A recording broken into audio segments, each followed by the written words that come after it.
ada seseorang wali besar ziarah ke Maulana Syarif Hidayatullah, namanya Al-Habib Alwi bin Muhammad bin Tahir Al-Haddad. Ketika ziarah ke Maulana Syarif, kaifa halukum ya Syarif Hidayatullah, apa kabar, bagaimana antum di sini di Indonesia ini? Ana hami fil Jawa, saya adalah pelindungnya di Jawa ini. Ketika Syed Habib Alwi ziarah ke Maulana Syed Ibrahim Bonang, kaifa halukum ya Syekh Sunan Bonang, apa kata Syarif Maulana Syarif Hidayatullah? Beliau hami fil Jawa wa ana nadiruha. Direksinya artinya.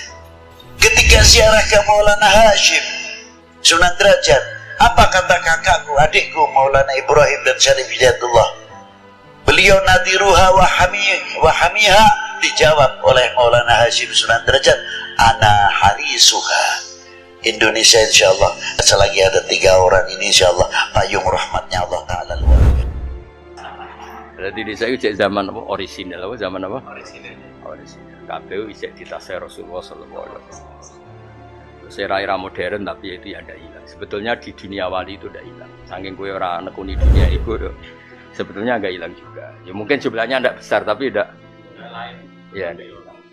Gitu sih mas, terjaga. Kayak Sayyid Abu Bakar Gresik itu ya karena Habib Yaman ngerti kan. Pertama ya kayak janggal ke Indonesia bareng diekrori. Ya sebenarnya banyak lah mas ya pak. Kutub-kutub Indonesia yang diekrori ya masih. Assalamualaikum warahmatullahi wabarakatuh. Terima kasih, Anda telah kembali di channel YouTube kami. Saluran informasi yang mengkisahkan kisah-kisah Islami, serta kisah para ulama dan kekasih Allah. Kali ini, kami akan membahas tentang para wali kutub yang berada di Indonesia. Siapa sajakah mereka? Dan benarkah Indonesia adalah negerinya para wali? Untuk mengetahui jawabannya, simak video kami kali ini hingga akhir.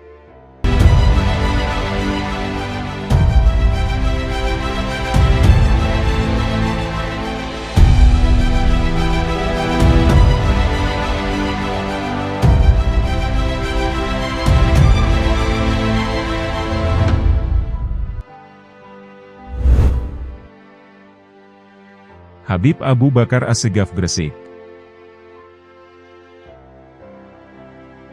Al-Qutub, Al-Habib Abu Bakar bin Muhammad Assegaf. Beliau dikenal sebagai pemimpin para wali pada zamannya, atau yang biasa dikenal sebagai wali kutub. Tingkatan kewalian beliau sudah tidak diragukan lagi. Bahkan, hampir seluruh ulama mengakui atas makom kewalian beliau. Habib Abu Bakar lahir di Besuki, Situbondo, Jawa Timur, tepatnya pada tahun 1285 Hijriah. Semenjak kecil, beliau sudah ditinggal oleh ayahnya yang wafat di kota Gresik. Pada tahun 1293 Hijriah, Habib Abu Bakar kemudian berangkat ke Hadramaut, karena memenuhi permintaan nenek beliau, yakni Syekhah Fatimah binti Abdullah Al-Lan. Beliau berangkat ke sana ditemani dengan Al-Mukarram Muhammad Basmul. Sesampainya di sana, beliau disambut oleh paman, sekaligus juga gurunya, yaitu Habib Abdullah bin Umar Assegaf. Di sana, beliau kemudian tinggal di kediaman Al-Arif Billah, Al-Habib Syekh bin Umar bin Segaf Assegaf. Di kota Seiwun, beliau belajar ilmu fikih dan tasawuf kepada pamannya Al-Habib Abdullah bin Umar Assegaf. Beliau hidup di bawah bimbingan gurunya itu. Bahkan beliau dibiasakan oleh gurunya untuk bangun malam dan sholat tahajud, meskipun pada saat itu usia beliau masih kecil.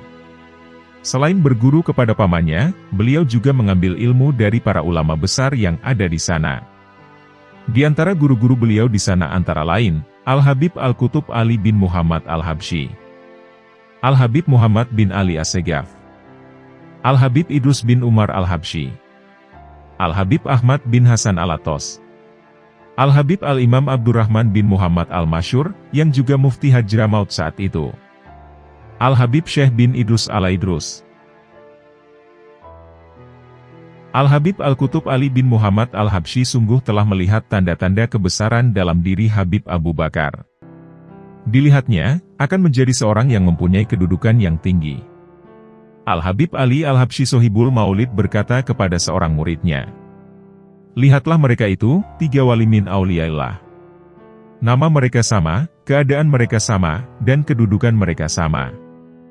Yang pertama, sudah berada di alam barzah, yaitu Al-Qutub, Al-Habib Abu Bakar bin Abdullah Al-Idrus. Yang kedua, engkau sudah pernah melihatnya pada saat engkau masih kecil, yaitu Al-Qutub, Al-Habib Abu Bakar bin Abdullah Al-Atos. Dan yang ketiga, engkau akan melihatnya di akhir umurmu."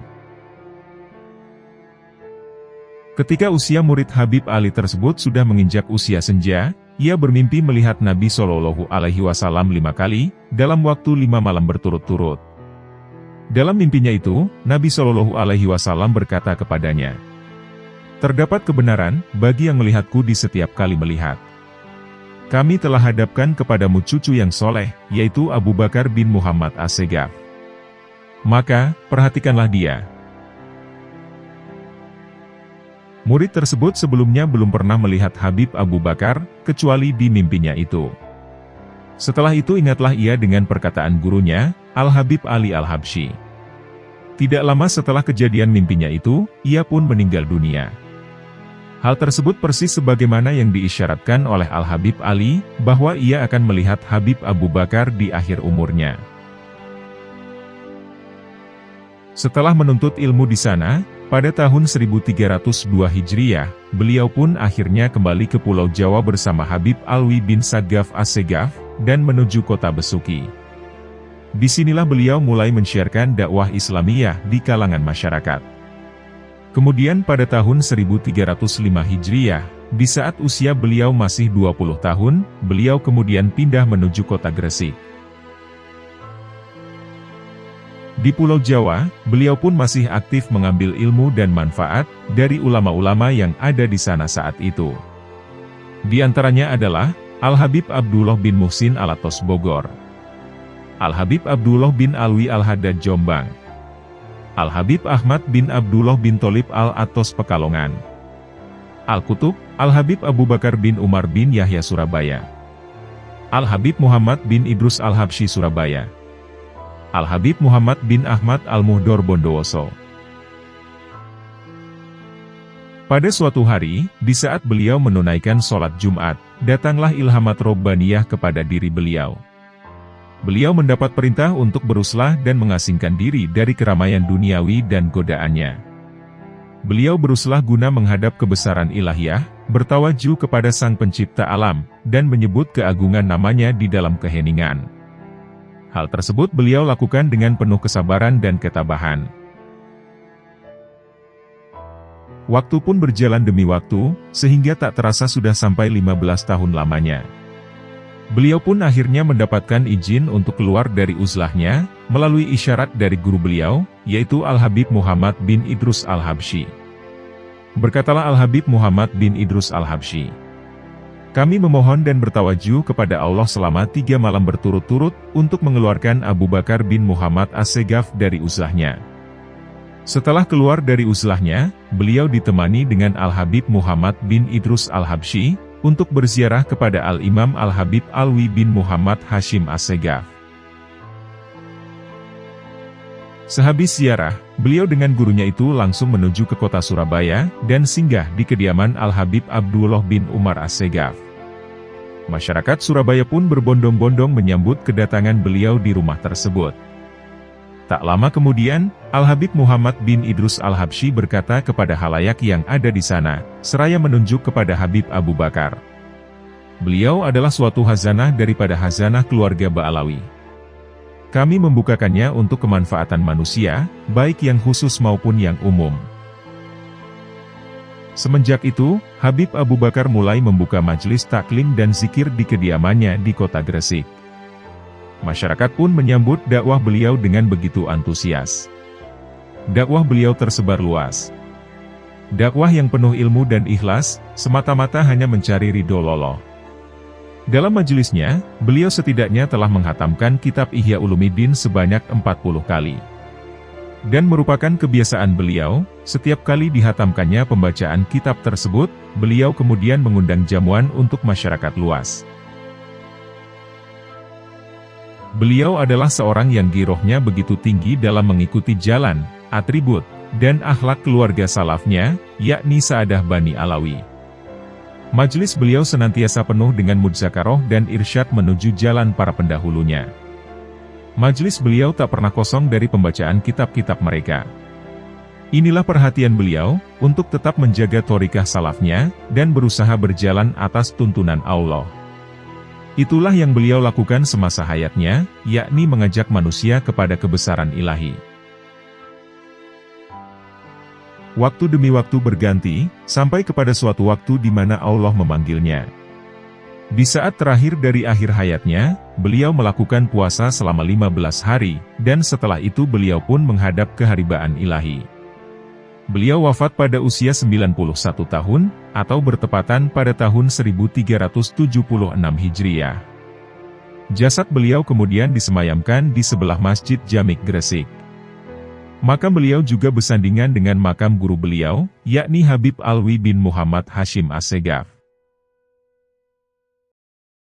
Walaupun beliau sudah berpulang ke rahmatullah, kalam-kalam beliau masih terdengar dan membekas di hati para pendengarnya.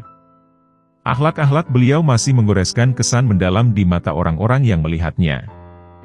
Hal ihwal beliau masih mengukir keindahan iman di kehidupan para pecintanya. Radhiyallahu anhu wa ardhah.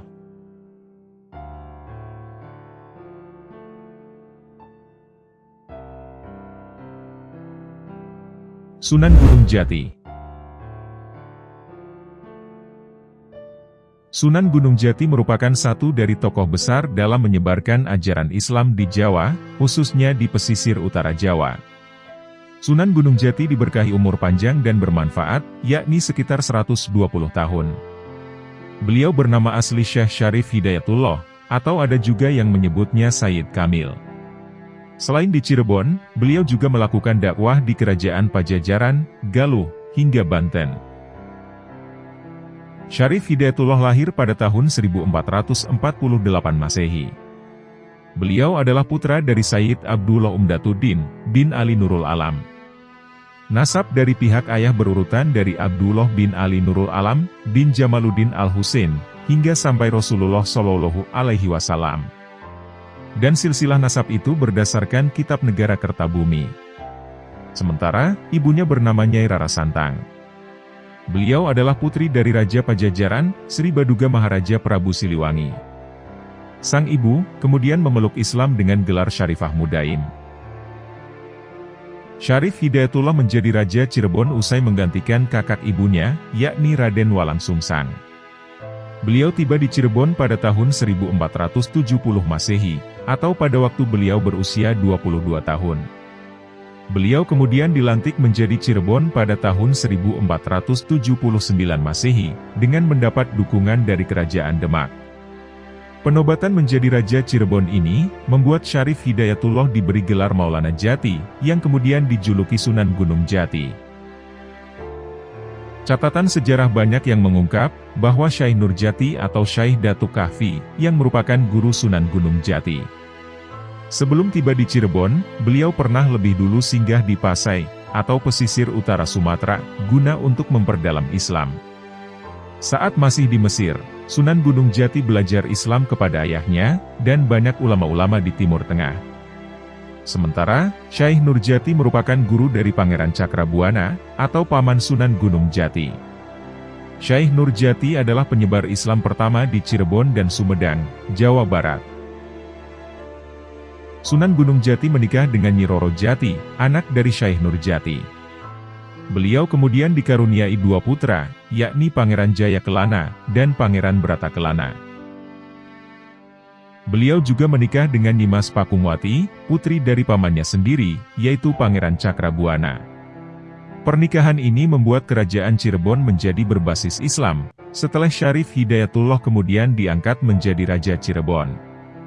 Saat menjadi raja, beliau meletakkan asas-asas Islam. Pada masa itu pula, Sunan Gunung Jati diangkat menjadi Dewan Dakwah Wali Songo, untuk menggantikan Sunan Ampel yang telah wafat.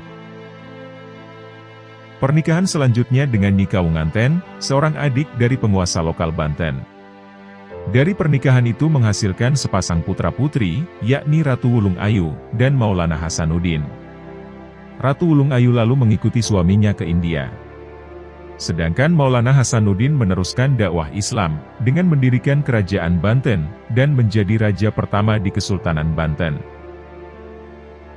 Sunan Gunung Jati juga diketahui pernah menikahi wanita Tionghoa bernama Ong Tinio dan berhasil mengajaknya memeluk Islam. Hal ini dipertegas dengan keberadaan keramik bercorak Tionghoa yang banyak terdapat di area makam Sunan Gunung Jati. Pernikahan tersebut berawal dari sebuah tantangan yang diberikan oleh Kaisar Cina. Tantangan tersebut kemudian berhasil dijawab oleh Sunan Gunung Jati. Awalnya, Kaisar Cina menganggap jawaban itu salah dengan mengusir beliau.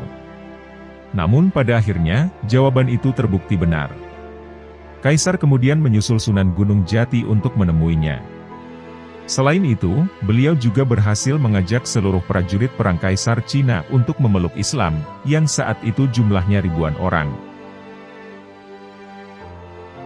Dakwah Sunan Gunung Jati berfokus di pesisir Pantura dari Cirebon hingga ke barat Pulau Jawa, termasuk Sunda Kelapa, atau yang sekarang bernama Jakarta.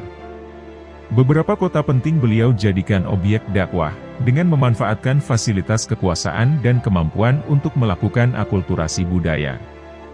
Metode penyebaran Islam yang dilakukan beliau adalah menggunakan metode kesenian gamelan, yang saat itu mudah diterima oleh warga Cirebon. Dan bagi siapa saja yang ingin melihat pertunjukan gamelan, dianjurkan untuk mengucapkan syahadat terlebih dahulu. Sunan Gunung Jati juga menjadi pemrakarsa berdirinya Kerajaan Banten, yang saat itu sedang berjuang melawan ekspansi Portugis. Penggunaan metode lebih halus dilakukan, setelah beliau pulang berhaji bersama putranya, yakni Maulana Hasanuddin. Pada tahun 1552 Masehi, Maulana Hasanuddin lalu ditunjuk oleh ayahnya menjadi Raja Banten. Kala itu, Banten merupakan wilayah pelabuhan yang dimasuki Portugis. Akhirnya, misionaris Kristen oleh Portugis berhasil dibendung oleh Sunan Gunung Jati, dan juga Sultan Maulana Hasanuddin. Sunan Gunung Jati wafat pada tanggal 19 September 1569. Beliau wafat dalam usia 121 tahun. Beliau kemudian dimakamkan di Gunung Sembung, yang berada di Desa Astana, Kecamatan Gunung Jati, Kabupaten Cirebon.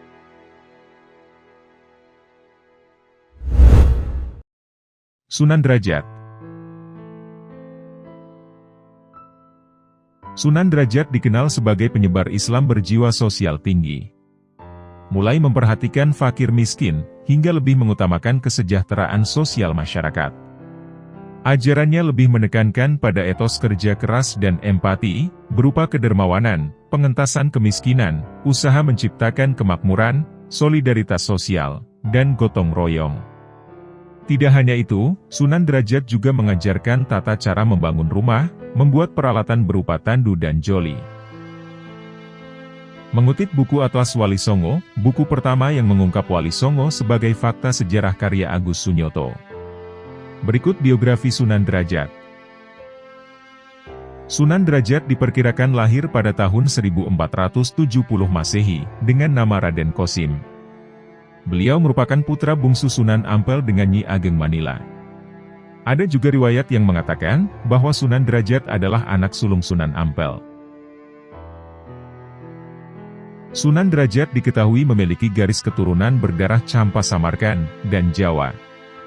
Sebab, Sunan Ampel adalah putra dari Sayyid Ibrahim As-Samarkandi, yang makamnya terletak di daerah Tuban.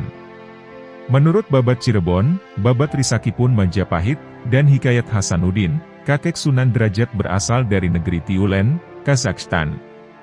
Dengan begitu, nasab Raden Kosim adalah dari Tiulen di Kazakhstan, dan Samarkan di Uzbekistan Asia Tengah, yang berimigrasi ke Campa.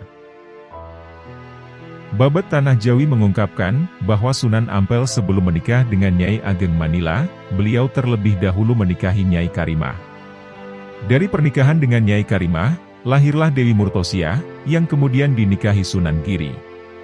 Sementara adiknya, yakni Dewi Murtosimah, ia kemudian dinikahi Raden Patah. Oleh karena itu, Raden Qasim mempunyai 2 saudara lain ibu. Diketahui, ada 9 anak dari Sunan Ampel. Mereka yakni Nyai Ageng Manyuran, Nyai Ageng Manila, Nyai Ageng Wilis, Sunan Bonang, Sunan Derajat, Ki Mamat, Syaikh Ahmad, Nyai Ageng Medarum, dan Nyai Ageng Supriya. Raden Qasim dididik dalam lingkungan keluarga ibunya, yang beliau berasal dari Jawa. Sehingga, beliau menguasai ilmu bahasa, seni, budaya, sastra, dan agama yang bercorak Jawa. Sunan Derajat juga mengubah sejumlah tembang mocopat langgam pangkur. Sunan Derajat menuntut ilmu agama dari Sunan Ampel sendiri, sebelum akhirnya beliau dikirim oleh sang ayah kepada Sunan Gunung Jati di Cirebon. Menurut Babat Cirebon, Raden Qasim disebut dengan nama Masaih Munat, atau Pangeran Kadrajat. Setelah berguru dengan Sunan Gunung Jati, beliau menikahi putrinya yang bernama Dewi Sufyah dan menetap di Kadrajat. Sehingga beliau disebut sebagai Pangeran Kadrajat, atau Pangeran Derajat. Dari pernikahan itu, keduanya dikaruniai 3 orang anak. Mereka yaitu Pangeran Rekiana atau Pangeran Teranggana, Pangeran Sandi, dan Dewi Wuryan. Setelah itu, Sunan Derajat menikah dengan Nyai Kemuning Putri dari Kiai Mayang Madu. Lalu menikah lagi dengan Nyai Retna Ayu Chandra Sekar Putri, yang berasal dari Adipati Kediri Arya Wiranatapada. Berbekal pengetahuan dari Sunan Ampel dan Sunan Gunung Jati, Sunan Derajat kembali ke Ampel Denta. Namun, atas perintah dari sang ayah, Sunan Derajat menyebarkan dakwah keislamannya di pesisir barat Gresik. Dalam perjalanannya, perahu yang ditumpangi pecah, dan beliau ditolong oleh ikan cucut dan ikan talang. Sehingga, beliau sampai mendarat dengan selamat di sebuah tempat, yang dikenal dengan nama Jelak, Desa Banjarwati.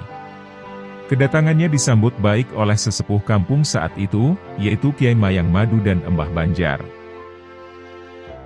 Di Jelak inilah, Sunan Derajat menikah dengan putri dari Kiai Mayang Madu bernama Nyai Kemuning. Di sana, beliau mendirikan sebuah surau sebagai tempat mengajarkan penduduk setempat bacaan Al-Quran. Dikisahkan juga, Sunan Derajat pernah ditempatkan sebagai imam pelindung di Lawang dan Sedayu. Setelah itu, Sunan Derajat melakukan riyadhah rohani dengan uslah di daerah ujung Pangkah. Beliau beruslah dengan cara tidak makan dan tidak tidur, selama 3 bulan lamanya. Dakwah beliau dikenal dengan sebutan Pepali Pitu atau 7 dasar ajaran. Dalam menyampaikan ajaran tersebut, Sunan Derajat terkadang memanfaatkan media kesenian, seperti menggubah tembang tengahan mocopat pangkur. 7 falsafah yang dijadikan sebagai pedoman dalam menjalani kehidupan itu sebagai berikut. Kita selalu membuat senang hati orang lain. Dalam suasana gembira, hendaknya tetap ingat Tuhan dan selalu waspada.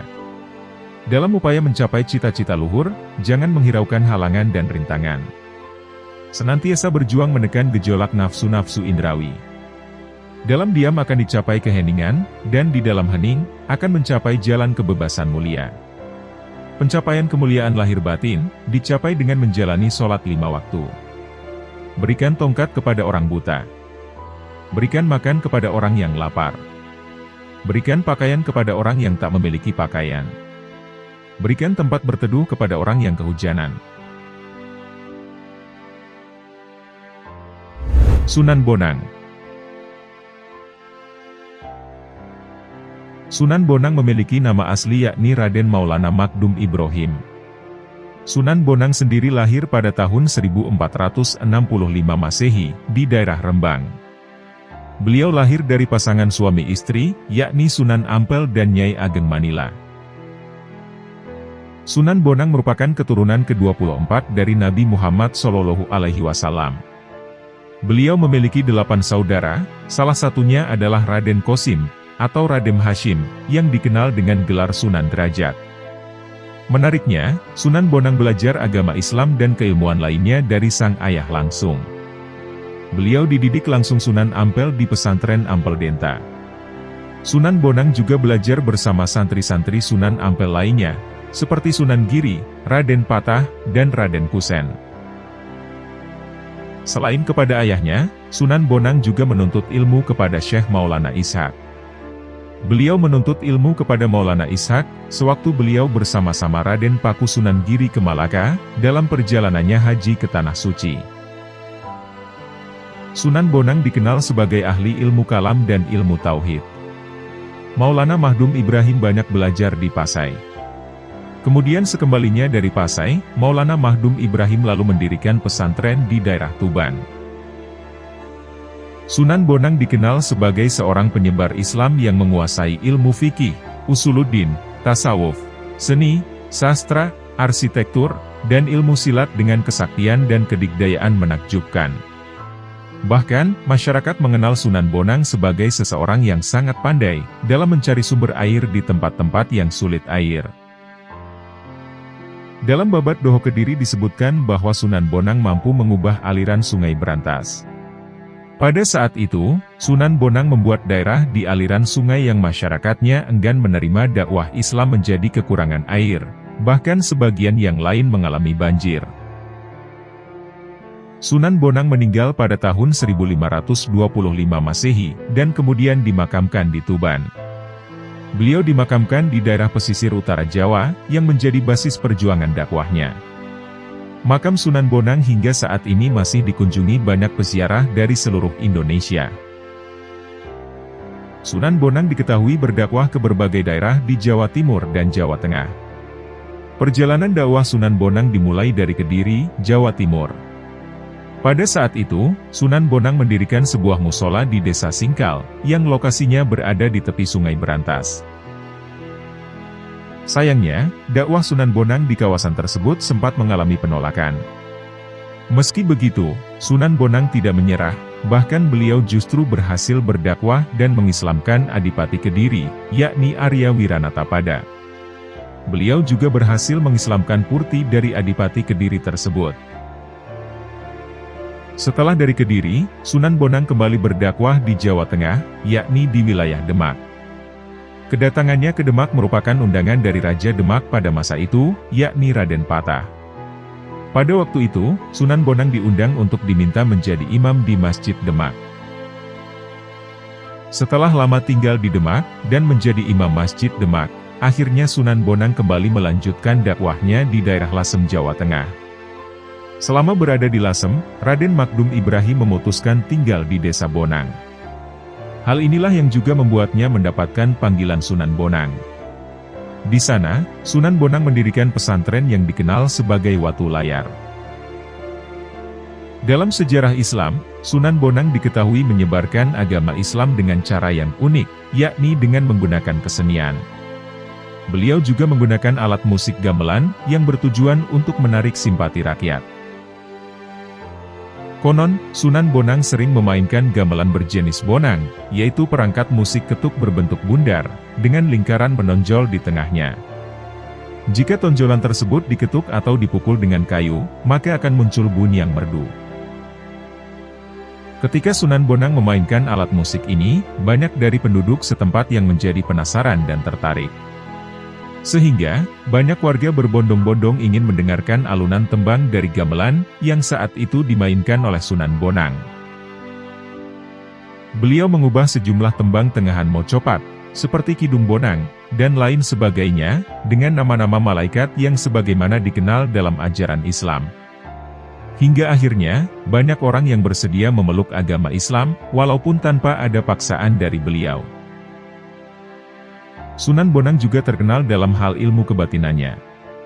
Beliau mengembangkan ilmu zikir yang berasal dari Rasulullah Shallallahu Alaihi Wasallam.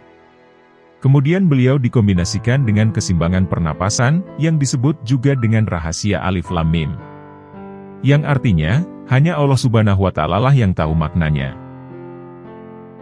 Sunan Bonang juga menciptakan gerakan-gerakan fisik, atau jurus yang beliau ambil dari seni bentuk huruf hijaiyah. Gerakan jurus tersebut berjumlah 28 huruf, yang dimulai dari huruf alif, dan diakhiri huruf ya. Beliau menciptakan gerakan fisik dari nama dan simbol huruf hijaiyah, dengan tujuan yang sangat mendalam, dan penuh dengan makna.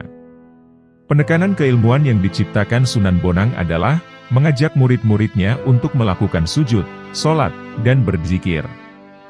Hingga sekarang, ilmu yang diciptakan oleh Sunan Bonang masih dilestarikan di Indonesia oleh generasinya.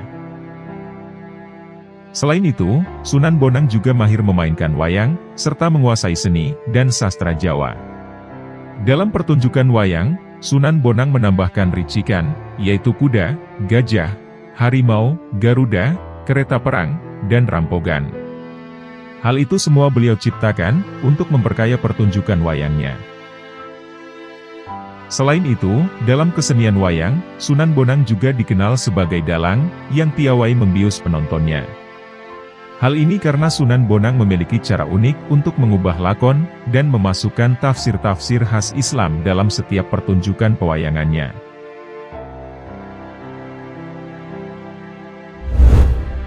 Sunan Giri. Sunan Giri adalah putra dari Syekh Maulana Ishaq yang mewarisi keturunan Rasulullah Shallallahu Alaihi Wasallam melalui jalur Sayyidina Husain. Sunan Giri lahir dalam keluarga yang penuh dengan nuansa agama dan keturunan kerajaan Majapahit.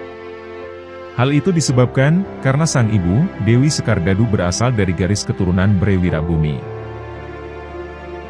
Meskipun Sunan Giri adalah putra dari Syekh Maulana Ishaq dan Dewi Sekardadu, namun perjalanan hidup Sunan Giri tidaklah mudah.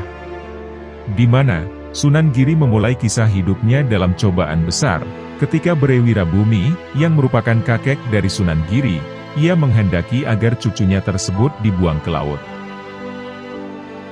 Melalui perjalanan hidup dan spiritualnya, Sunan Giri menciptakan sejarah tak hanya sebagai putra dari keluarga kerajaan dan keturunan Rasulullah, melainkan beliau juga sebagai pionir dalam menyebarkan Islam di Indonesia, terutama di Pulau Jawa. Beliau juga memadukan nilai-nilai kearifan lokal di dalam dakwahnya. Sunan Giri adalah salah satu wali songo yang dihormati masyarakat. Beliau dikenal sebagai salah satu sosok penting yang memberikan warisan berharga bagi peradaban Islam di Nusantara. Keluarga Sunan Giri adalah perpaduan antara keturunan Rasulullah Shallallahu Alaihi Wasallam dan keluarga kerajaan Majapahit. Ayahnya, Syekh Maulana Ishaq, beliau memiliki garis keturunan Rasulullah melalui jalur Sayyidina Husain. Sementara sang ibu, Dewi Sekardadu, beliau adalah anak Raja Belambangan, Brewirabumi, yang masih berasal dari keluarga Maharaja Hayam Wuruk, sang penguasa Majapahit saat itu. Perjalanan hidup Sunan Giri penuh dengan liku-liku dan dedikasi dalam menyebarkan ajaran Islam. Beliau dibuang ke laut oleh kakeknya, karena dianggap akan membawa malapetaka. Sunan Giri diselamatkan oleh Nyi Ageng Pinati, yang kemudian mengasuhnya hingga usia 7 tahun. Dalam usia tersebut, ia dititipkan di pesantren Ampel Denta yang didirikan oleh Sunan Ampel. Di mana, pada saat di sana Sunan Giri mendalami ilmu agama, Al-Quran, hadis, fikih, dan tasawuf. Beliau diberi gelar Maulana Ainul Yakin, karena beliau memiliki kecerdasan yang hebat. Sunan Giri kemudian melakukan perjalanan ke Tanah Suci, dan menyempatkan diri untuk menemui ayahnya di Aceh. Dengan dorongan dari sang ayah, Sunan Giri kemudian membangun pesantren Giri Kedaton Gresik, tepatnya pada tahun 1487 Masehi. Pesantren ini kemudian tumbuh menjadi kota dengan peran penting dalam penyebaran Islam di Jawa. Hal ini kemudian menandakan akhir dari perjalanan hidup yang inspiratif. Sebagai seorang pemimpin spiritual, Sunan Giri tidak hanya menjalankan pesantren sebagai pusat keilmuan, tetapi juga menggeluti usaha dagang, untuk mendukung keberlangsungan pesantren. Usahanya melibatkan perjalanan lintas pulau, mencakup seluruh wilayah Jawa, dan bahkan mencapai Makassar. Di mana, Sunan Giri tak hanya menjalankan bisnis, tetapi beliau juga menggunakan kesempatan tersebut untuk berdakwah, dan sekaligus menyebarkan ajaran Islam. Perjuangan Sunan Giri mencapai puncaknya ketika Giri Kedaton didirikan pada tahun 1487 Masehi. Seiring dengan pertumbuhan Islam, tempat ini berkembang menjadi kota dengan peran ganda, yakni sebagai pusat pemerintahan, dan juga penyebaran agama Islam. Diketahui, Sunan Giri wafat pada tahun 1505 Masehi. Sosoknya meninggalkan jejak keilmuan dan kearifan lokal, yang mempertahankan warisan spiritualnya hingga saat ini.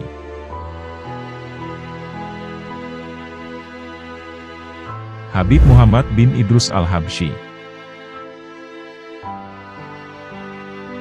Beliau lahir di kota Hola Rosyid, Hadramaut, Yaman Selatan. Tepatnya pada tahun 1265 Hijriah, atau tahun 1845 Masehi. Sejak kecil, beliau telah diasuh oleh pamannya sendiri, yaitu Al-Habib Soleh bin Muhammad Al-Habsyi.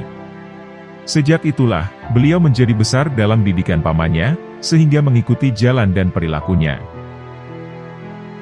Ayah beliau, Al-Imam Al-Arif Billah, Al-Habib Idrus bin Muhammad Al-Habsyi telah bepergian ke Indonesia untuk berdakwah. Sejak kecil, beliau diasuh oleh pamannya, Habib Soleh bin Muhammad Al-Habsyi, yang wafat di kota Cirebon, serta dimakamkan di sana. Ibu beliau adalah Syaikhah Sulumah binti Salim, bin Abdullah bin Sa'ad, bin Sumair Al-Hadrami, putri Syekh Salim bin Sme'er sang penyusun kitab Safinatun Najah. Pada masa mudanya, Al-Habib Muhammad bin Idrus Al-Habsyi telah menuntut ilmu agama yang cukup mendalam. Beliau mampu menguasai dan memahaminya di usia yang masih muda tersebut. Berbagai ilmu agama yang beliau dapatkan dari ulama masa itu, diantaranya ilmu tafsir, hadis dan fikih. Para ulama dan orang-orang soleh saat itu telah menyaksikan ketakwaan dan kedudukan beliau sebagai ulama yang amil, yang mengamalkan ilmunya. Status sebagai anak yatim tidak berpengaruh mengganggu terhadap diri beliau. Karena, sang ibu dengan penuh kesabaran mendidiknya, dan memilih tidak menikah lagi. Ditambah lagi, asuhan dan perhatian dari para pamannya, terutama Al-Habib Soleh bin Muhammad Al-Habsyi, yang menjadi munsyid Al-Habsyi di negerinya. Oleh sebab itulah, beliau dibesarkan dalam didikan pamannya ini sehingga mengikuti jalan dan perilakunya. Sebelum genap berusia 7 tahun, beliau telah mulai mempelajari Al-Quran kepada Walim Ali Syuai, pada tempat pengajian umum di Hautha. Kemudian beliau menghatamkannya pada Syekh Ahmad Al-Baiti, munsyid di Kubah datuknya, Sayyidina Ahmad bin Zain Al-Habsyi.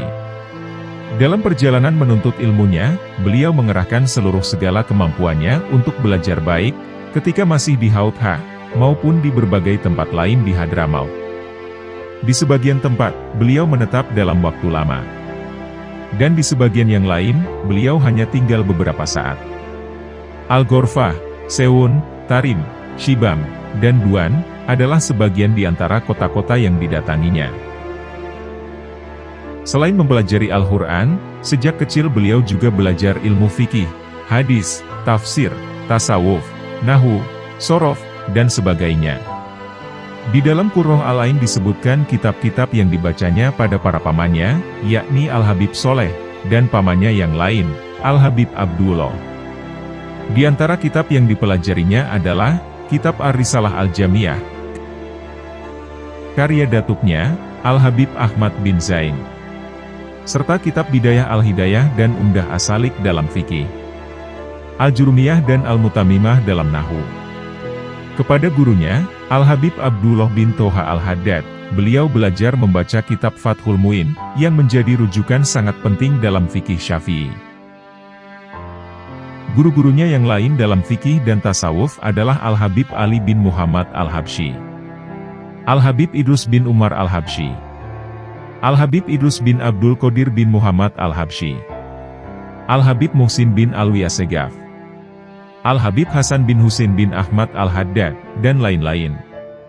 Di antara semua gurunya yang menjadi Syekh Fatah atau guru pembukanya adalah Al-Habib Ali bin Muhammad Al-Habsyi. Sejak kecil, beliau sering didoakan dan diilbas, atau dikenakan pakaian, yang tujuannya sebagai pengangkatan atau pengakuan oleh para alim ulama. Muridnya, Al-Alamah, As-Said Abdullah bin Thohir Al-Haddad mengatakan dalam kitab Qurrah Al-Ain, bahwasanya, di antara yang mendoakan dan mengilbasnya adalah Al-Habib Hasan bin Soleh Al-Bar, seorang ulama terkemuka.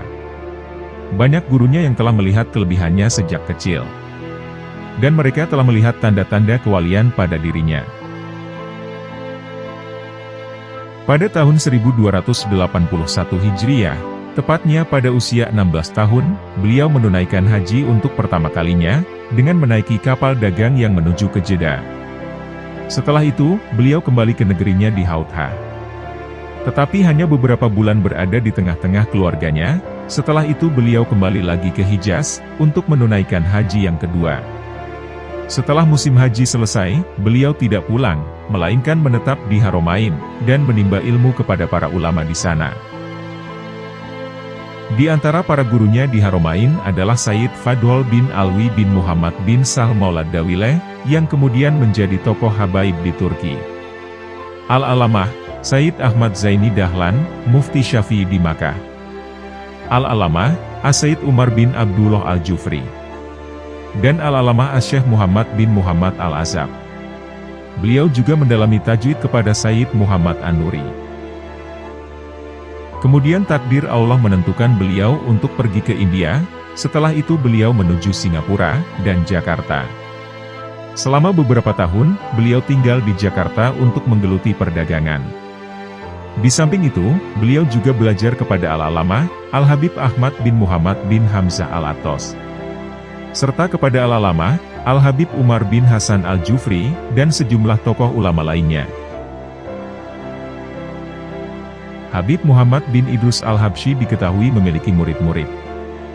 Di antaranya adalah, Al-Habib Muhammad bin Ahmad Al-Muhdor, Al-Habib Ali bin Abdurrahman Al-Habsyi, Al-Habib Alwi bin Muhammad bin Thohir Al-Haddad, Al-Habib Abu Bakar bin Muhammad bin Umar As-Segaf. Habib Muhammad dikenal sebagai ulama yang berakhlak mulia, dan sangat dermawan. Beliau begitu ramah dan penuh kasih sayang, sehingga siapapun yang sempat duduk di sampingnya, ia merasa dirinya lah yang paling dicintai. Beliau selalu tersenyum, tutur katanya lemah lembut. Itu semua tiada lain karena beliau berusaha meneladani akhlak mulia Rasulullah Shallallahu Alaihi Wasallam. Anak-anak yatim yang dipelihara oleh beliau, mereka menilai bahwa Al-Habib Muhammad bin Idrus Al-Habsyi lebih baik dari ayah-ayah mereka. Hal itu dikarenakan, beliau menyamakan anak-anak yatim itu dengan anak-anaknya sendiri. Walaupun dalam hal memberikan pakaian, makanan, minuman, bahkan pada tempat tidur. Apabila anak-anak yatim itu telah besar, beliau mengurus perkawinan mereka, dan memberikan apa-apa yang mereka butuhkan. Tidak mengherankan, bahwa beliau adalah ayah dari anak-anak yatim, dan orang-orang miskin.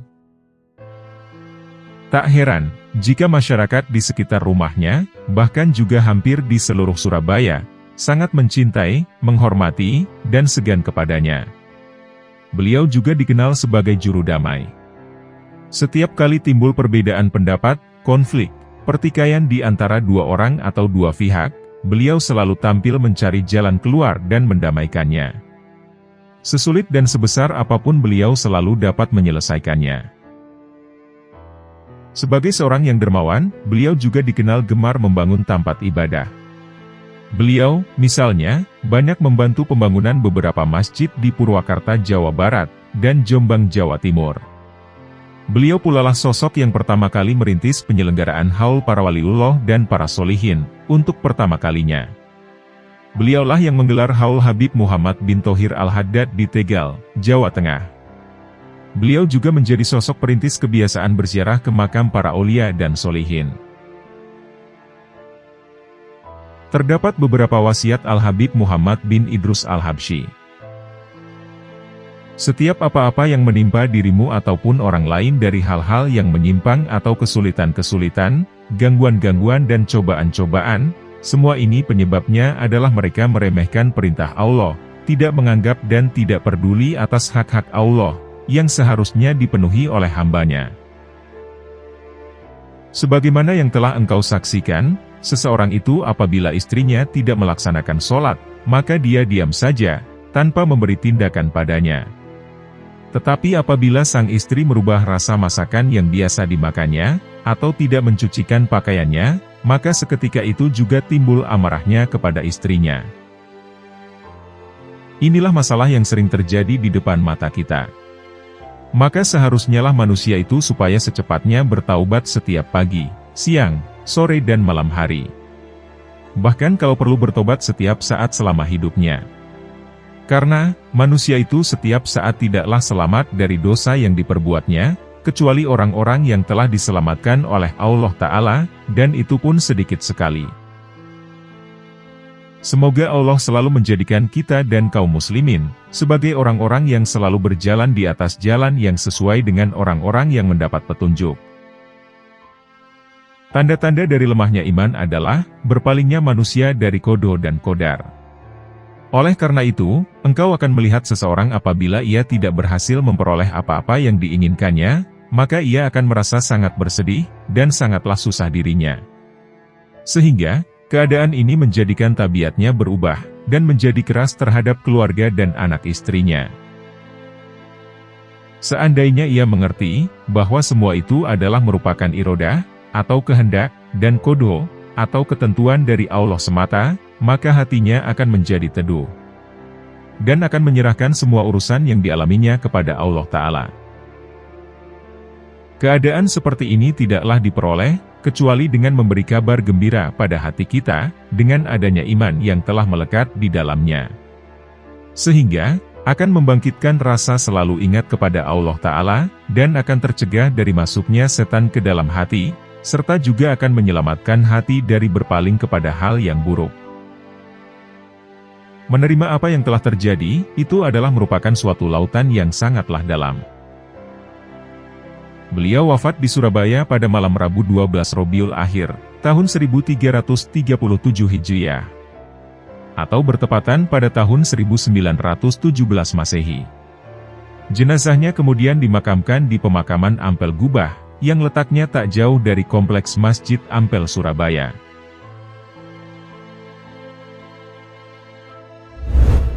Habib Muhammad bin Ahmad Al-Muhdor. Habib Muhammad Al-Muhdor lahir di desa Kuwaireh, Hadramaut, pada tahun 1280 Hijriah. Atau sekitar tahun 1863 Masehi. Ayahnya, Al-Imam Al-Habib Ahmad bin Muhammad Al-Muhdor, adalah seorang ulama yang menjadi rujukan para ahli ilmu di zamannya. Al-Habib Muhammad Al-Muhdor adalah salah satu cucu Rasulullah yang ke-33, dari jalur Sayyidina Husain. Lingkungan keluarga adalah lembaga pendidikan yang pertama dan utama. Itulah yang terjadi pada kalangan Alawiyin di Hadramaut pada masa itu, hingga saat ini. Sebagaimana lazimnya pendidikan para Alawiyin di Hadramaut, Habib Muhammad mendapat bimbingan agama langsung dari ayahnya. Beliau menghatamkan Al-Quran, dan belajar berbagai kitab keilmuan pada ayahnya. Di samping itu, beliau juga belajar kepada kakaknya, Al-Habib Hamid bin Ahmad Al-Muhdor. Jika kita perhatikan, kita akan dapat mengetahui, bahwa pendidikan para ulama Bani Alawi di Hadramaut, akan menghasilkan sanad keilmuan yang bersambung hingga Nabi. Sanad tersebut didapatkan dari seorang wali fulan, bin wali fulan, dan seterusnya, hingga bersambung kepada Rasulullah Shallallahu Alaihi Wasallam. Setelah berguru kepada ayah dan kakaknya, Habib Muhammad kemudian belajar, dan mendapatkan ijazah dari para ulama pada saat itu. Salah satunya adalah Al-Imam, Al-Habib Ahmad bin Hasan Al-Atos. Dan beliaulah yang menjadi guru pembentuk karakter dan kepribadian Habib Muhammad Al-Muhdor. Ketika itu, Habib Muhammad selalu mengikuti majelis Habib Ahmad Al-Atos. Dan beliau pulalah yang menyertai kemanapun sang guru ini pergi. Ketika ayah beliau wafat, Habib Muhammad melakukan perjalanan dakwah ke berbagai negeri bersama kakak beliau. Mereka berdakwah mengajak masyarakat untuk mengikuti ke jalan Allah dan Rasul-Nya. Mereka berdua melakukan perjalanan ke Singapura dan Indonesia. Dimanapun tempat beliau singgah, mereka selalu disambut oleh para penduduk negeri dengan sukacita dan penuh penghormatan. Setelah itu, mereka berdua kembali ke kampung halaman di Hadramaut. Selang beberapa waktu, Habib Hamid kakaknya, melakukan perjalanan ke Tanah Suci, untuk melaksanakan ibadah haji dan berziarah ke makam datuknya, Rasulullah Shallallahu Alaihi Wasallam di Madinah. Sekembalinya kakak beliau dari Tanah Suci, pada tahun 1308 Hijriah, Habib Muhammad melakukan perjalanan dakwah ke kota Hyderabad di India. beliau datang untuk memenuhi undangan Sultan Awad bin Umar Al-Kuwaiti. Di India, beliau mendapat sambutan yang luar biasa dari masyarakatnya. Ribuan manusia dari segala lapisan dan golongan berbondong-bondong datang untuk menemui beliau. Dari India, beliau melanjutkan perjalanan dakwahnya ke Indonesia, dan kemudian beliau memilih menetap di kota Bondowoso. Di sanalah beliau kemudian hidup dan berdakwah. Beberapa waktu kemudian, Habib Muhammad Al-Muhdor bertemu dengan Al-Habib Muhammad bin Idrus Al-Habsyi, Surabaya. Dari pertemuan itulah yang mendorong beliau untuk berguru kepada Habib Muhammad Al-Habsyi. Karena kedekatannya hubungan keduanya, akhirnya Habib Muhammad Al-Muhdor menikah dengan putri Habib Muhammad Al-Habsyi. Dari pernikahan itulah, beliau dikaruniai 8 anak, 5 putra, dan 3 putri. Habib Muhammad Al-Muhdor dikenal memiliki akhlak yang mulia terhadap siapapun.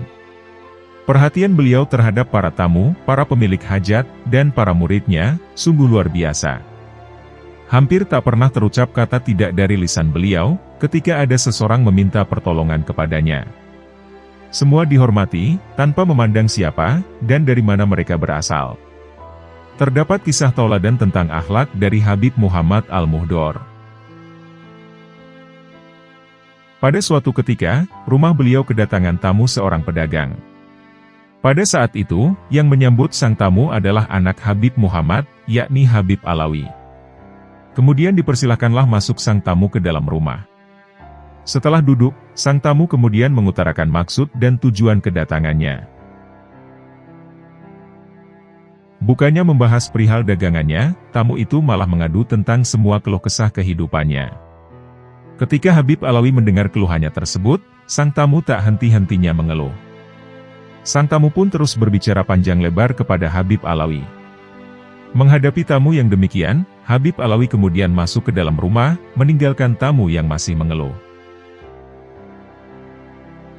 Habib Muhammad yang menyadari ada seseorang tamu, kemudian beliau menanyakan kepada anaknya.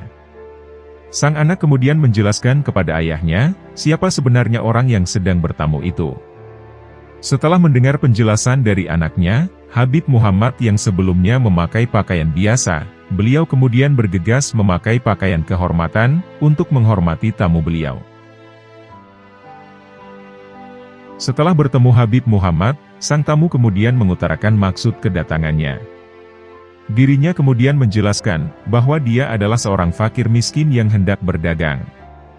Habib Muhammad lalu bertanya, apa saja barang dagangannya, dan apa masalahnya. Sang tamu tersebut kemudian menerangkan satu persatu barang dagangannya, dan menceritakan keluh kesah kehidupannya. Dengan sabar, Habib Muhammad mendengar seluruh cerita sang tamu. Pada akhir cerita sang tamu, Habib Muhammad langsung memberikan sejumlah uang yang cukup banyak. Sebagai gambaran, jumlah uang tersebut bahkan mampu digunakan untuk membeli rumah yang sangat besar. Setelah tamu itu pulang, sang anak bertanya kepada Habib Muhammad Al-Muhdor. Abah, bukankah uang sebanyak itu bisa dibagikan kepada banyak orang, kenapa hanya diberikan kepada satu orang saja? Kemudian Habib Muhammad Al-Muhdor menjawab, Wahai Alawi, tidakkah engkau tahu, bahwa kakekmu, Sayyidina Ali Zainal Abidin pernah mengatakan, bahwa kami, keluarga Nabi, bila telah mengeluarkan sedekah, pantang bagi kami untuk meliriknya. Dan kami tidak meminta kembali sedekah itu. Sebagai seorang waliullah, Habib Muhammad Al-Muhdor juga dikenal memiliki sebuah karomah. Terdapat kisah tentang karomah kewalian dari Habib Muhammad Al-Muhdor. Salah satu di antara tokoh habaib yang dekat dengan beliau adalah Al-Habib Ahmad bin Abdullah Al-Atos, Pekalongan. Habib Muhammad menganggap Habib Ahmad adalah guru sekaligus orang tuanya. Habib Muhammad Al-Muhdor sering sekali berkunjung ke Pekalongan. Apabila beliau datang, Habib Ahmad menyuruh para muridnya untuk menyambutnya dengan tabuhan rebana dan untayan syair. Meskipun Habib Muhammad lebih muda dan merupakan muridnya, namun Habib Ahmad sangat menghormatinya luar biasa. Habib Ahmad Al-Atos pun sering mengunjungi Habib Muhammad di Bondowoso. Bahkan, ketika telah lanjut usia, dan kakinya sudah lumpuh, Habib Ahmad bersama keluarga dan sejumlah muridnya, mengunjungi Habib Muhammad Al-Muhdor di kediamannya, di Bondowoso. Habib Ahmad Al-Atos yakin, bahwa Al-Habib Muhammad Al-Muhdor adalah seseorang yang doanya mustajab. Pada suatu ketika, Al-Habib Muhammad bin Ahmad Al-Muhdor datang ke Pekalongan. Setelah beberapa hari, beliau meminta izin kepada Habib Ahmad untuk melanjutkan perjalanannya ke Jakarta. Saat itulah Habib Ahmad Al-Atos berkata kepadanya, "Saat ini, aku teringat anakku yang bernama Ali. Dia sekarang berada di Hadramaut. Aku menginginkannya datang pada hari raya tahun ini." Lalu Habib Muhammad Al-Muhdor mengatakan kepada Habib Ahmad Al-Atos, "Tahun ini dia pasti datang dan berhari raya di sini," ucap Habib Muhammad Al-Muhdor dengan tenang. Hari berganti hari, dan hari raya pun semakin dekat. Sedangkan, Habib Ali masih berada di Hadramaut, dan tak ada tanda-tanda akan kedatangannya. Maklum, Habib Ahmad Al-Atos sendiri juga tidak mengirimkan surat kepada anaknya agar segera pulang ke Indonesia. Ketika Al-Habib Muhammad bin Ahmad Al-Muhdor telah sampai di Jakarta, masyarakat pun berduyun-duyun datang menyambutnya. Beliau kemudian menuju rumah seorang muhibbin yang bernama Ahmad bin Abdullah Basalamah. Ketika pada sore harinya, Habib Muhammad Al-Muhdor menceritakan pertemuannya kemarin dengan Habib Ahmad Al-Atos di Pekalongan. Keesokan harinya menjelang maghrib, terjadi sebuah hal mengejutkan. Tiba-tiba, datanglah seorang tukang pos, yang sedang membawa sepucuk telegram, yang ditujukan kepada Habib Muhammad Al-Muhdor. Di ujung surat itu, tertulis dari Habib Ahmad Al-Atos Pekalongan. Berikut ini isi surat telegram dari Habib Ahmad Al-Atos kepada Habib Muhammad Al-Muhdor. Al-Habib Muhammad bin Ahmad Al-Muhdor di Betawi. Semoga Allah selalu membahagiakanmu. Anakku, Ali, telah sampai Singapura. Dan esok ia akan menuju Jawa. Ahmad bin Abdullah Al-Atos, Pekalongan. Setelah membaca isi telegram itu, tersenyumlah Habib Muhammad Al-Muhdor. Hal ini merupakan salah satu karomah dari Al-Habib Muhammad Al-Muhdor dari sekian banyak karamah-karamah beliau. Pada malam Selasa 21 Syawal, tahun 1344 Hijriah, atau bertepatan pada tanggal 4 Mei, tahun 1926 Masehi, Habib Muhammad Al-Muhdor menghembuskan nafas terakhirnya pada usia 63 tahun. Beliau wafat setelah beberapa hari menjalani perawatan di Surabaya, akibat sakit yang dideritanya. Beliau kemudian dimakamkan di Ampel Gubah Lor, sebuah area dekat pemakaman Sunan Ampel. Makam beliau berada di samping makam mertuanya, Habib Muhammad Al-Habsyi. Habib Soleh Tanggul. Al-Imam, Al-Arif Billah, Al-Kutub, Al-Habib Soleh bin Muhsin Al-Hamid. Beliau juga biasa disebut sebagai Habib Soleh Tanggul. Beliau, Al-Habib Soleh adalah bagaikan paduan lautan karomah, lautan wilayah, lautan asror, lautan anwar, lautan syariah, lautan hakikoh, dan lautan makrifah. Qutbul Gaus, Ahludar, Sohibul Waket, dan Faridu Zamanihi. Kewalian beliau terang benderang seperti matahari di siang hari. Karomahnya disaksikan kalangan khawas maupun kalangan awam. Para habaib, para ulama, solihin, pejabat, orang kaya, orang miskin, artis, rakyat jelata, yatim piatu, kaum fakir, semua datang kepada beliau. Hidupnya bertabur karomah dan akhlak yang mulia. Seluruh waktunya dihabiskan untuk berkhidmat kepada umat Rasulullah Shallallahu Alaihi Wasallam. Beliau dikenal sosok yang dermawan sekaligus sebagai wali agung, yang doanya selalu terkabul. Kedudukannya sangat agung. Beliau telah mencapai tingkatan wali kutub. Yang mana, Para pembesar aulia di zamannya telah mengakui bahwa beliau adalah seorang kutub dan sebagai raja lebah di masanya, serta sebagai pemimpin dan pemuka bagi mereka yang satu kurun dengannya. Abah guru sekumpul mencintai dan sangat memuliakan Habib Soleh. Beliau mengambil berkah dari Habib Soleh dengan memajang foto Habib Soleh dalam ukuran besar di ruang tamunya. Abah guru sekumpul juga gemar melantunkan qosidah karangan Habib Soleh, yakni qosidah Yahla Baitin Nabi. Kata Abah guru sekumpul, Habib Soleh Tanggul adalah ibarat Syekh Abu Bakar bin Salimnya Indonesia. Habib Soleh bin Muhsin Al-Hamid. Beliau dilahirkan di desa Korbah Bakarman, Hadramaut Yaman. Tepatnya pada tanggal 17 Jumadil Ula, tahun 1313 Hijriah. Atau bertepatan pada tahun 1895 Masehi. Ayah Habib Soleh, yakni Habib Muhsin bin Ahmad. Beliau merupakan tokoh terkemuka di Hadramaut. Beliau terkenal dengan sebutan Al-Bakri Al-Hamid. Seorang soleh dan sekaligus seorang wali, yang arif dan dicintai, serta dihormati oleh masyarakatnya. Banyak yang datang kepada Habib Muhsin Al-Hamid untuk bertawasul, dan memohon doa, demi tercapai segala hajat mereka. Pendidikan dalam keluarga yang sangat kuat, menerapkan prinsip-prinsip keagamaan salaf, telah membentuk pribadi Habib Soleh sebagai pecinta ilmu. Sejak saat muda, beliau gemar mengunjungi dan menimba ilmu dari dai, serta para ulama terkemuka. Dalam buku 17 Habaib paling berpengaruh di Indonesia, Habib Soleh bertemu beberapa habaib terkemuka, di mana beliau menggali banyak ilmu dan bertukar informasi dengan mereka. Diketahui, setelah hijrah ke Lumajang, Habib Soleh kemudian melanjutkan hijrahnya ke Tanggul. Beliau lalu menetap di sana hingga akhir hayatnya. Mengenai alasan hijrahnya ke Tanggul tidak diketahui secara pasti. Namun salah seorang keturunannya berpendapat bahwa hijrah yang kedua Habib Soleh mendapatkan petunjuk dari Allah. Menurutnya, Habib Soleh telah mendapat isyarah untuk datang ke daerah Tanggul, yang berada di Kabupaten Jember. Di sana, Habib Soleh bermukim tepat di belakang perlintasan rel kereta api stasiun Tanggul. Diperkirakan, Habib Soleh datang ke wilayah ini antara tahun 1933 Masehi.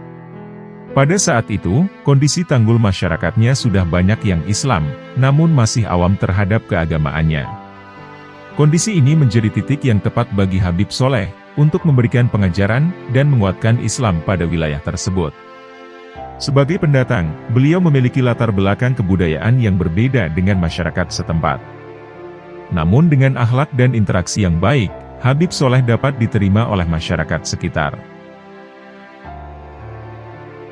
Diketahui, Habib Soleh pernah mengalami peristiwa kholwat, yang lakukan di kediamannya di Tanggul. Dalam tradisi Sufi, kholwat adalah mengasingkan diri dari kesendirian dan kesunyian, untuk bertafakur kepada Allah Subhanahu wa Ta'ala. Kholwat yang dilakukan oleh Habib Soleh di dalam kediamannya selama 3 tahun. Beliau tidak makan, tidak minum, dan juga tidak menemui siapapun. Menurut penuturan dari keturunan beliau, pihak keluarga tidak mengkhawatirkan dengan keadaan Habib Soleh. Karena, di hati mereka telah muncul keyakinan, bahwa Habib Soleh akan selalu terjaga, dan dekat dengan Allah Subhanahu wa Ta'ala. Hingga suatu hari, datanglah Al-Kutub, Al-Habib Abu Bakar bin Muhammad Assegaf menuju kediamannya, dan memperkenankannya untuk keluar dari tempat kholwatnya. Lalu Habib Abu Bakar mengajaknya ke kota Gresik, dan menyuruh beliau untuk mandi di Jabiah, sebuah kolam mandi khusus. Kemudian atas perintah Rasulullah, Habib Abu Bakar memakaikan jubah, imamah, dan sorban hijaunya kepada Habib Soleh. Hal tersebut sebagai pertanda, jika beliau telah mengemban makom Kutiyah dan Gautsiyah. Diceritakan oleh seorang sahabat terdekat beliau semasa hidupnya, almarhum Habib Muhammad bin Hud Assegaf, bahwa ketika manusia berduyun-duyun datang kepada Habib Soleh, maka Habib Soleh berkata kepadanya,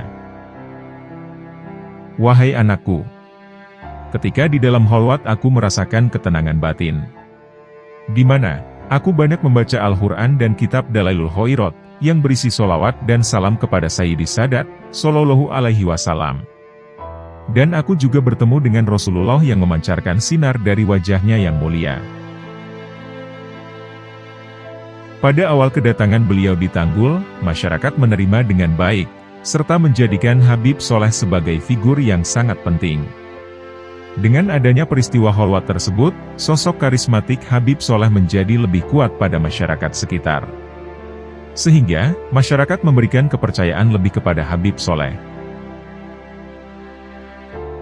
Kehadiran Habib Soleh dalam kegiatan keagamaan telah membawa pengaruh terhadap perilaku masyarakat di Tanggul. Oleh karena itu, kedatangannya disambut baik oleh masyarakat Tanggul. Habib Soleh membawa ajaran Islam dalam kondisi masyarakat yang pada saat itu belum paham mengenai hakikat ajaran Islam sebenarnya. Keberhasilan dalam mengajarkan pelaksanakan praktik-praktik keagamaan ini dikarenakan dalam penyampaiannya dengan perkataan yang lembut dan santun. Habib Soleh dalam mengajarkan Islam kepada masyarakat, dilakukan secara terbuka kepada masyarakat. Pengajaran yang dilakukan beliau, baik berupa nasihat-nasihat, dan teladan yang baik untuk masyarakat. Habib Soleh juga memberikan contoh kebaikan secara nyata. Maka dari itu, pengajaran beliau dapat dikategorikan sebagai dakwah bil hal. Habib Soleh Tanggul dikenal sebagai waliullah yang banyak menampakkan karomahnya. Jika membahas karomah beliau, mungkin tidak akan ada habis-habisnya. Karomah yang ada pada ulama Alawiyyin sudah menjadi suatu kewajaran. Karena, karomah didapatkan tidak terlepas dari kedekatan para Alawiyyin pada Allah Subhanahu wa Ta'ala. Begitu pula dengan karomah yang diterima selama oleh Habib Soleh, yang beberapa di antaranya sulit dirasionalkan. Dalam keseharian Habib Soleh selalu berzikir kepada Allah, seperti penuturan dari Ustadz Yasir berikut ini. Habib Soleh setiap harinya selalu berzikir, tidak kurang lebih dari 70.000 zikir. Ini dilakukan untuk mendekatkan diri pada Sang Pencipta, Allah Subhanahu wa Ta'ala. Dari paparan di tadi bisa dipahami, bahwa Habib Soleh sangat menjaga hubungannya bukan hanya dengan manusia. Namun, beliau juga menjaga hubungan dengan Allah Subhanahu wa Ta'ala. Dalam buku manaqib beliau, telah banyak diceritakan mengenai karomah doa beliau yang sangat mustajab. Bahkan dari penuturan keturunan beliau, Habib Soleh diyakini memiliki doa yang mustajab, laksana petir yang menyambar.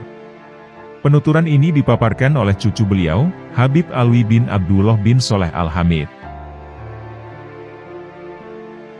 Diceritakan, terdapat pengalaman dari Habib Ali bin Abdurrahman Al-Habsyi, Kuitang, Jakarta. Saat itu, keduanya sedang melintas di suatu lapang yang diketahui berada di Jakarta. Nampak masyarakat sedang berkumpul, dan melakukan sholat istisqo untuk meminta hujan. Melihat kondisi yang terjadi saat itu, Habib Soleh kemudian berkata, "Izinkan saya yang berdoa meminta hujan." Kemudian beliau menengadahkan tangan dan berdoa menghadap arsy. Beberapa saat kemudian, Jakarta turun hujan deras, hingga banjir setinggi mata kaki. Diketahui, Habib Soleh memiliki ijazah atau amalan yang sering beliau sampaikan kepada para masyarakat. Salah satu ijazah yang paling terkenal adalah sholawat mansub. Di dalam manaqib beliau, dipaparkan asal mula sholawat mansub terbentuk. Berawal dari pengalaman pribadi, beliau melakukan suatu penyesalan, karena telah melakukan suatu di luar batas kemampuannya. Sholawat mansub ini berisi tentang doa meminta ampunan, dan menjunjung tinggi keturunan Nabi Muhammad Sallallahu Alaihi Wasallam. Habib Soleh Tanggul wafat pada 8 Syawal tahun 1396 Hijriah, atau bertepatan pada tahun 1976 Masehi. Namun, ada beberapa perbedaan pendapat mengenai umur dari Habib Soleh sewaktu meninggal. Ada yang berpendapat beliau wafat pada usia 86 tahun. Dan ada juga yang berpendapat bahwa beliau wafat saat berusia 81 tahun. Habib Soleh kemudian dikebumikan pada hari Ahad 9 Syawal setelah sholat duhur. Pada prosesi sholat jenazah dilakukan beberapa kali, karena penziarah beberapa kali dan karena banyaknya penziarah. Sehingga, lokasi pemakaman diletakkan samping Masjid Riyadhus Tanggul, Jember. Dalam buku 17 Habaib yang berpengaruh di Indonesia, tertulis surat takziah dari Al-Imam Al-Qutub, Al-Habib Abdul Qadir bin Ahmad Assegaf, seorang panutan para Alawiyin yang berada di Jeddah, Saudi Arabia. Pada waktu itu, beliau mengatakan sebagai berikut. Habib Soleh telah meninggalkan kita, di saat kita sangat membutuhkan doa, bimbingan, dan perhatiannya. Namun Allah Subhanahu wa Ta'ala telah berkehendak lain. Allah Subhanahu wa Ta'ala telah memilihkannya kenikmatan abadi di sisinya, bersama penghulu seluruh manusia, yaitu Rasulullah Shallallahu Alaihi Wasallam. Setelah kewafatan Habib Soleh, banyak masyarakat berziarah ke makam beliau. Penziarah datang dari penjuru daerah di Jawa, ataupun luar Jawa. Tradisi ini sudah menjadi salah satu kepercayaan dalam masyarakat, bahwa menziarahi seorang wali Allah, ia akan mendapatkan berkah doa. Sampai saat ini, para peziarah makam Habib Soleh Tanggul terus berdatangan tanpa henti. Mereka menziarahi makam Habib Soleh dengan bertujuan untuk mengirimkan doa kepada almarhum, serta mendekatkan diri kepada Allah dengan mengingat kematian. Tradisi peringatan haul juga dilakukan untuk memperingati hari kewafatan Habib Soleh bin Muhsin Al-Hamid Tanggul. Haul Akbar ini biasanya diselenggarakan pada setiap tahunnya, tepatnya pada hari Minggu kedua bulan Syawal. Antusias masyarakat dalam menghadiri Haul Akbar Habib Soleh sangat besar. Ribuan orang memadati halaman kediaman dan makam Habib Soleh. Para habaib dari berbagai macam daerah juga ikut serta menghadiri Haul Akbar di Tanggul.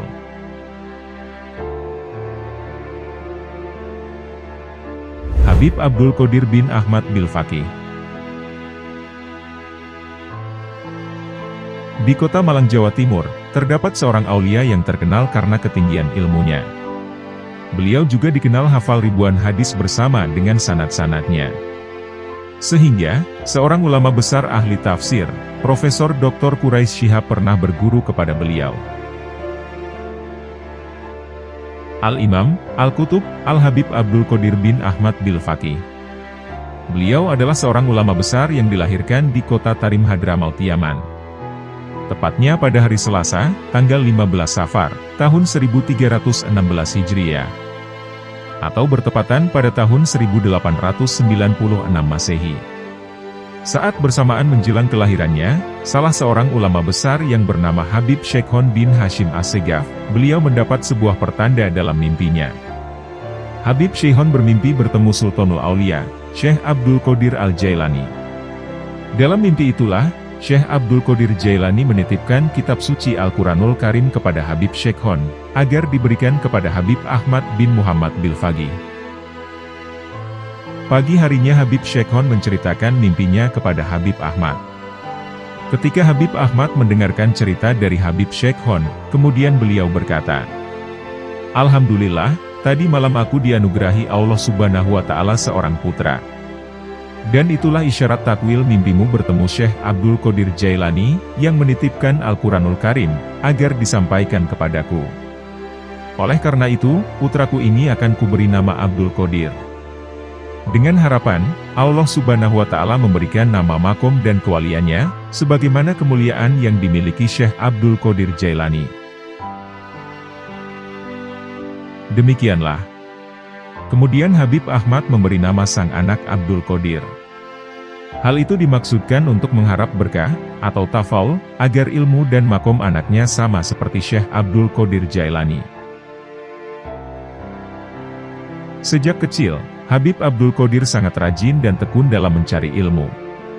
Sebagai murid, ia dikenal sangat cerdas dan tangkas dalam menerima pelajaran. Pada masa mudanya, ia dikenal sebagai orang yang mempunyai perhatian besar terhadap ilmu. Beliau juga menaruh penghormatan yang tinggi kepada guru-gurunya. Tidaklah dinamakan mengagungkan ilmu, bila tidak memuliakan ahli ilmu. Demikian filosofi yang terpatri dalam kalbu Habib Abdul Qadir. Pernah suatu ketika, di saat menuntut ilmu pada seorang mahaguru, ia ditegur dan diperingatkan. Padahal, Habib Abdul Qadir waktu itu berada pada pihak yang benar. Setelah memahami dan mengerti bahwa sang murid berada di pihak yang benar, sang guru kemudian minta maaf. Namun, Habib Abdul Qadir berkata, "Meskipun saya benar, andaikan guru memukul muka saya dengan tangan guru, tak ada rasa tidak menerima sedikit pun dalam diri hamba ini." Itulah salah satu contoh keteladanan yang tinggi bagaimana seorang murid harus bersopan santun pada gurunya.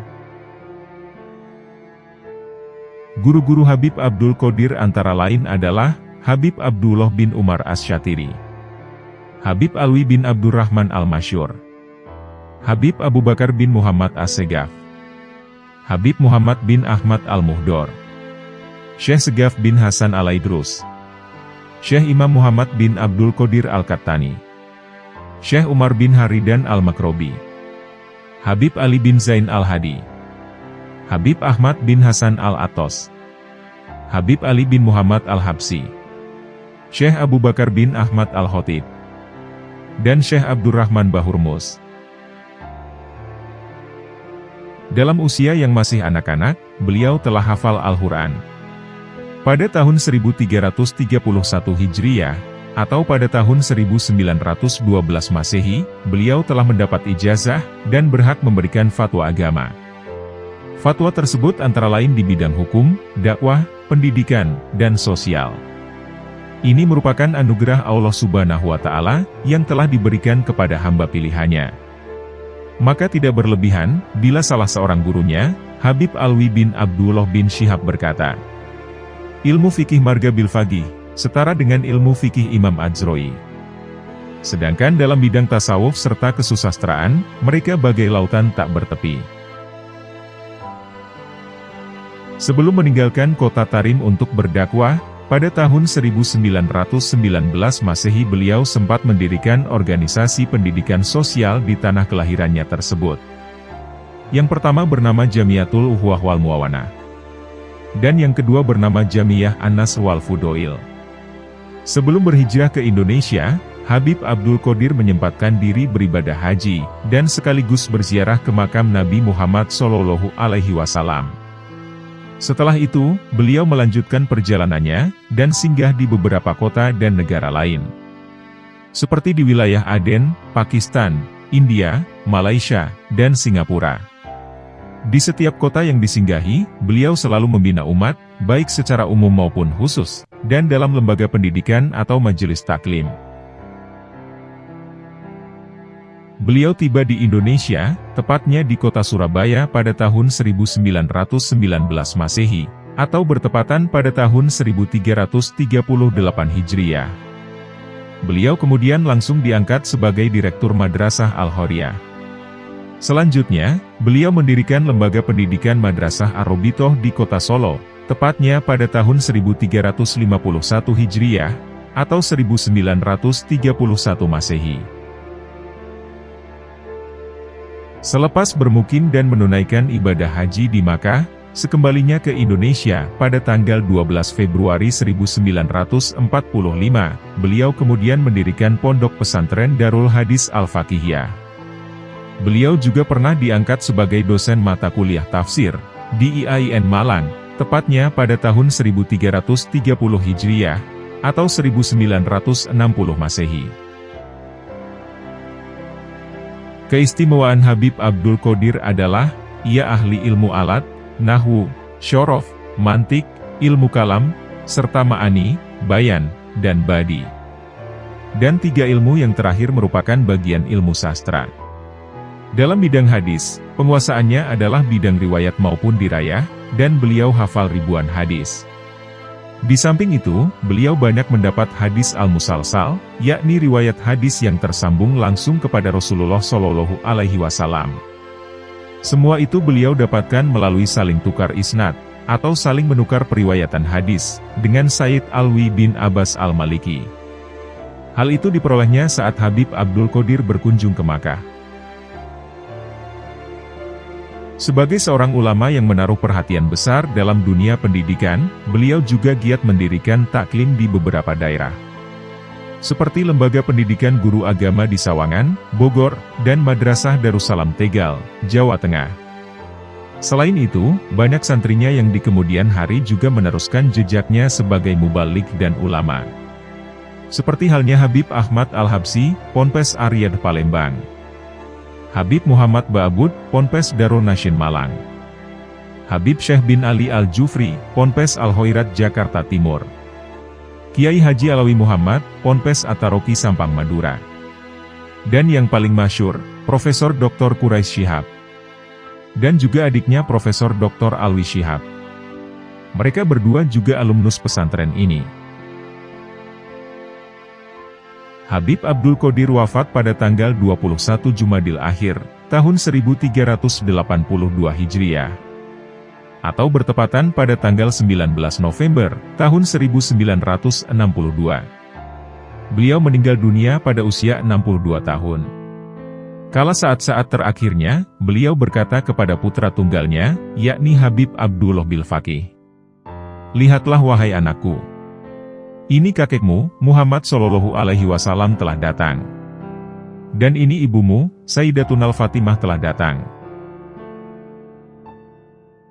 Ketika wafat, ribuan umat berdatangan untuk menyampaikan penghormatan terakhir kepada sang permata ilmu yang mumpuni itu.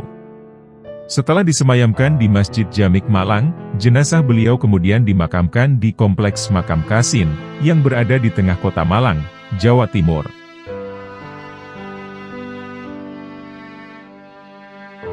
Habib Abdullah bin Abdul Qadir bil Faqih. Al-Imam, Al-Hafidz, Al-Musnid, Al-Kutub. Profesor Dr. Al-Habib Abdullah bin Abdul Qadir bil Faqih. Beliau dilahirkan di kota Surabaya, tepatnya pada hari Senin tanggal 12 Rabiul Awal, 1355 Hijriah. Atau bertepatan pada tanggal 1 Juni, tahun 1936 Masehi. Di kemudian hari, beliaulah putra tunggal yang meneruskan perjuangan ayahanda beliau, yaitu Al-Imam, Al-Habib Abdul Qadir bin Ahmad bil Faqih. Habib Abdullah sejak kecil berada langsung di bawah asuhan dan bimbingan ayahandanya. Antara keduanya terdapat keseimbangan, yakni ketekunan guru dalam mengajar sang anak, dan kegigihan sang murid dalam mencari ilmu. Dengan inayah Allah Subhanahu wa Ta'ala, pada usia 7 tahun beliau telah hafal Al-Quranul Karim. Hal ini sebagaimana pernah dikatakan oleh ayahanda beliau. Aku telah mewariskan kepada putraku ini 41 fakultas ilmu agama. Demikian anugerah Allah Subhanahu wa Ta'ala, sebagaimana yang tersirat dalam Al-Quranul Karim. Dia, Allah, memuliakan siapa saja dari kalangan hambanya. Keuletan dan kegigihan Habib Abdullah dalam menimba ilmu kepada gurunya, amatlah sulit dicari tandingannya. Siang hari sampai larut malam beliau gunakan untuk belajar dan belajar. Inilah sebuah konsekuensi, seperti yang telah dijelaskan dalam sebuah hadis Nabi. Sesungguhnya ilmu didapatkan dengan belajar. Penguasaan ilmu yang dimiliki oleh Habib Abdullah yang paling menonjol adalah dalam penguasaan ilmu hadis. Sehingga, beliau mampu hafal beberapa kitab hadis. Pada usianya yang masih muda, oleh ayahandanya, beliau telah diberikan tugas memegang tampuk pimpinan, atau direktur. Dan beliau dipercaya sang ayah, untuk memegang lembaga pesantren Darul Hadis Al-Faqihiyah. Pada tahun 1960, beliau menerima gelar Dr. Honoris Causa dalam bidang ilmu hadis, dari Universitas Al-Azhar Kairo Mesir. Sedangkan gelar Profesor Honoris Causa, beliau dapatkan dari Al-Jamiah Darul Ulum Lucknow, India. Gelar-gelar tersebut diberikan, karena sosok beliau memang dipandang pantas untuk menyandangnya. Selain itu, beliau pernah menjabat sebagai penasehat Menteri Penghubung Alim Ulama. Beliau juga pernah menjabat sebagai penasehat ahli Menteri Kesra RI dalam bidang fatwa agama. Sehingga, pada saat itu beliau diangkat sebagai mufti. Sedang dalam bidang thoriko, semasa ayahandanya masih hidup, beliau telah diperintahkan untuk membayat. Beliau juga melanjutkan jabatan Mursid Thorikoh Al-Alawiyah, sebagaimana seperti yang telah dilakukan oleh ayahandanya. Oleh sebab itulah, beliau adalah sosok seorang mahaguru dalam bidang syariah, thorikoh, dan hakikat. seorang arif billah wa rasulih sallallahu alaihi wasallam, yang telah mengabdikan jiwa raganya bagi agama Allah Subhanahu wa Ta'ala. Sejak awal hingga akhir hayatnya, Habib Abdullah adalah seorang yang sangat gigih dan penuh semangat dalam berdakwah Islamiyah, baik itu di dalam ataupun di luar negeri. Karangan dan artikel beliau banyak dimuat baik di koran-koran, majalah-majalah di dalam maupun di luar negeri. Seperti Saudi Arabia, yakni di Mekah dan Madinah, Maroko, Mesir, dan lain-lain. Misi dalam setiap dakwah beliau adalah, bagaimana caranya menyeru manusia untuk mengenal Allah Subhanahu wa Ta'ala dan Rasulullah Shallallahu Alaihi Wasallam. Sekaligus penerapan ajaran yang berasaskan Ahlus Sunnah wal Jamaah, serta tuntunan Salafus Sholihin. Kegiatan beliau selain mengajar dan mendidik para santri di pesantren, beliau juga bertablik ke berbagai daerah di Indonesia. Semua hal itu merupakan isyarah perintah langsung dari baginda Nabi Muhammad SAW. Adapun 3 tugas beliau itu antara lain: 1. Mengajar di lembaga pesantren. 2. Dakwah Islamiyah. 3. Membayat dalam Thoriqoh Al-Alawiyah. Thoriqoh Al-Alawiyah disebut juga Thoriqoh Bani Alawi, atau Thoriqoh anak cucu baginda Rasulullah Shallallahu Alaihi Wasallam. Thoriqoh ini berasaskan kepada kitab suci Al-Quranul Karim, dan hadis-hadis dari baginda Rasulullah Shallallahu Alaihi Wasallam. Mursid pertamanya adalah Syekhunal Al-Faqihul Muqaddam, Sayyiduna wa Maulana, Al-Habib Muhammad bin Ali Ba'alawi. Adapun keutamaan-keutamaan dari Al-Imam, Al-Habib Abdullah bin Abdul Qadir bil Faqih adalah sebagai berikut. 1. Beliau adalah seorang yang tidak mengenal lelah, dalam menyebarluaskan sunnah-sunnah baginda Nabi besar Muhammad Sallallahu Alaihi Wasallam. Dan memang beliau adalah seorang muhadis di zamannya, sebagaimana yang tadi telah dijelaskan. Setiap menyampaikan hadis-hadis baginda Nabi Muhammad Shallallahu Alaihi Wasallam, beliau selalu menyertakan sanad dan perawinya. 2. Beliau adalah seorang tokoh yang tegas, dalam memegang prinsip-prinsip ajaran agama, yang berasaskan Alkitab dan Sunnah-Sunnah. 3. Sebagaimana yang telah dilakukan ayahandanya. Jangankan beliau mendekati perkara yang haram, yang makruh pun beliau tidak mau melakukannya. 4. Beliau adalah seorang ahli sholawat. Bahkan, beliau mewajibkan setiap harinya tidak kurang dari 10.000 kali sholawat, belum lagi yang tidak terhitung. Di samping itu, kebiasaan beliau juga menghatamkan Al-Quran setiap hari. Oleh karena itu, tidaklah heran bila beliau sering didatangi oleh baginda Nabi Muhammad Shallallahu Alaihi Wasallam. Baik itu secara bermimpi, maupun secara yakodzotan, atau secara terjaga. Salah satu di antaranya adalah, seperti yang pernah diceritakan, bahwasanya, Nabi Muhammad Shallallahu Alaihi Wasallam pernah bersabda kepada beliau, "Engkau adalah khalifahku." 5. Dapat dikatakan, bahwa beliau Habib Abdullah adalah seorang mubalik sejati. Beliau tidak memandang siapa yang mengundang, orang berada atau kurang berada. Dengan seizin Allah Subhanahu wa Ta'ala, meski ke daerah pelosok daerah pun, beliau akan memenuhi undangan tersebut. 6. Beliau adalah seorang yang telah mencapai puncak yang sempurna. Acap kali dalam menyampaikan ceramah-ceramah, atau mengajak dan menyeru umat, agar mengenal dan cinta kepada Allah Subhanahu wa Ta'ala. Dan tak lupa juga menaati Rasulnya, yakni Sayyidina wa Maulana, Muhammad Sallallahu Alaihi Wasallam. Sekaligus menerapkan ajarannya. 7. Beliau adalah seorang yang penuh bejana ilmu, namun tinggi akhlak dan budi pekertinya. Pernah beliau berkata, "Seandainya aku dapat bersujud di bawah bumi, maka akan kulakukan." Di setiap menjelang akhir dari ceramah atau majelis-majelis lainnya, maka beliau sering memohon doa kepada yang hadir. Bukan dengan kalimat pintar, namun beliau malah berucap, "Saya mengemis doa dari hadirin." Inilah contoh tauladan akhlak luhur, dari seorang yang dalam ilmunya, serta kearifannya.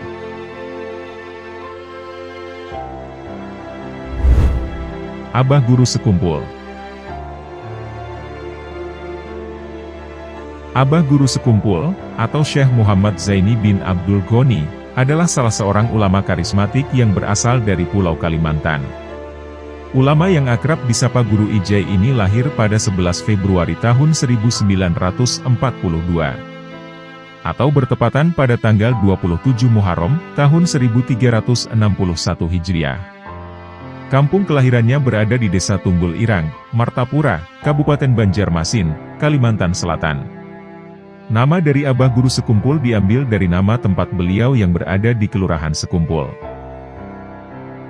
Ayah beliau bernama Abdul Ghani bin Abdul Manaf bin Muhammad Seman. Sedangkan, ibunya bernama Hajah Masliyah binti Haji Mulia bin Muhyiddin. Abah Guru Sekumpul merupakan keturunan ke-8 dari ulama besar Banjar, Maulana Syekh Muhammad Arsyad bin Abdullah Al-Banjari.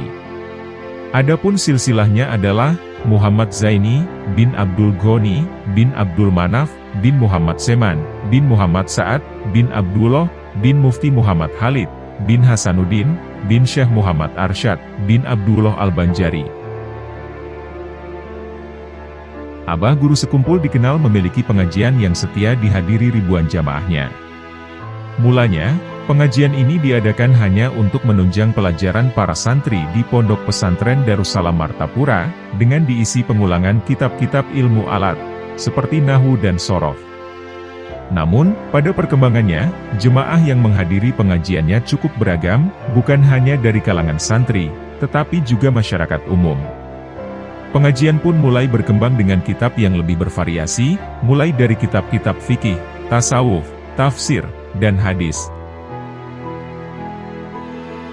Pada kesempatan itu, Abah Guru Sekumpul juga mulai menyiarkan Maulid Al-Habsyi atau Maulid Simtut Duror karangan Al-Habib Ali bin Muhammad Al-Habsyi. Selain itu juga, pengajian bertambah lengkap dengan diselipkan lantunan syair atau qasidah yang berisi pujian-pujian terhadap Nabi Muhammad. Karena pengajian di Keraton Martapura dirasa sudah tidak mampu lagi menampung jemaah, maka Abah Guru Sekumpul berinisiatif untuk pindah ke lokasi pengajian yang baru. Pada sekitar tahun 1980-an, Abah Guru Sekumpul memilih wilayah Sungai Kacang sebagai lokasi rumahnya sekaligus tempat pengajian yang baru. Lokasi baru itu kemudian dinamakan Kompleks Ar-Raudhah. Penamaan tersebut mengacu pada nama Ar-Raudhah di Masjid Nabawi Madinah. Di usianya yang sudah tidak muda lagi, Abah Guru Sekumpul mengalami sakit pada ginjalnya, hingga harus dirawat di Rumah Sakit Mount Elizabeth, Singapura. Setelah 10 hari dirawat di Singapura, pada 9 Agustus 2005, Guru Sekumpul diperbolehkan pulang. Namun, keesokan harinya, pada 10 Agustus 2005, Guru Sekumpul meninggal dunia di usia 63 tahun. Guru Sekumpul kemudian dimakamkan di Kompleks Pemakaman Keluarga, di dekat Musola Ar-Raudhah, Kalimantan Selatan. Abah Guru Sekumpul juga diyakini sebagai salah satu wali Allah yang memiliki sejumlah karomah. Selain karena banyaknya pengakuan dari para ulama, beliau juga dikenal memiliki banyak kekeramatan, atau yang biasa disebut karomah. Dalam kitab Jami'u Karomatil Aulia, karya Syekh Yusuf bin Ismail An-Nabhani, beliau menyebutkan bahwa kata al-wali punya makna yang sama dengan al-qorib, yang berarti orang yang dekat. Dalam hazanah tasawuf, wali adalah predikat atau pencapaian yang sangat tinggi dalam perjalanan manusia, bahkan tertinggi yang dapat dicapai manusia biasa menuju Allah Subhanahu wa Ta'ala. Derajat kewalian pada dasarnya tidak begitu saja diberikan, tetapi melalui perjalanan panjang menuju Sang Kholik. Buah dari takwa dan taat yang dilakukan terus-menerus. Dan untuk mencapai derajat itu orang harus melalui syariat yang dijalani secara istiqomah, dilakukan dengan penuh penghayatan melalui tarekat, hingga menemukan kedalaman hakikat. Imam Al-Qushairi menyebutkan, beberapa ciri-ciri seorang wali dalam kondisi kesadarannya, tidak sedang berasyik masyuk dengan Allah, antara lain, mengerahkan segala kemampuannya untuk memenuhi hak-hak Allah. Menyebarkan kasih sayang kepada segala makhluk, tanpa ada rasa benci. konsisten menanggung penderitaan dan cobaan. Sangat berkeinginan agar semua makhluk ini selamat. Menghindarkan diri dari segala yang menyusahkan orang lain. Jika kita melihat keseluruhan perjalanan hidup Abah Guru Sekumpul, maka nampaknya beliau telah memenuhi klasifikasi tersebut. Beliau telah diyakini banyak ulama sebagai waliullah. Maka dari itu, hampir tidak ada perdebatan tentang derajat kewalian dari Abah Guru Sekumpul. Sebenarnya, beliau sejak masa kecil sudah ada tanda-tanda bahwa beliau akan menjadi orang besar. Bahkan ketika beliau masih dalam kandungan, banyak hal aneh yang terjadi. Di antaranya, ketika itu ibu beliau melihat cahaya seperti bulan purnama turun menuju ke pangkuannya. Saat mengandung Abah Guru Sekumpul, sang ibu tidak ada sedikit pun rasa berat, atau rasa sakit, sampai beliau melahirkan. Ketika mengidam, jika ingin makan sesuatu, pada malam harinya ibunda beliau selalu bermimpi memakan makanan yang diinginkannya. Sehingga, di pagi harinya beliau sudah merasa puas. Guru Sekumpul memang dikenal sejak kecil sebagai orang yang mahfudz. Beliau dijaga dari berbagai hal yang mengarah kepada kemaksiatan. Abah Guru Zaini memang dikenal memiliki karomah kewalian yang dimilikinya. Semua itu tak lain karena kedekatan Abah Guru Sekumpul dengan Allah, Sang Maha Kuasa. Karomah Abah Guru Sekumpul memanglah sangat masyhur. Beliau dikaruniai karomah yang cukup banyak.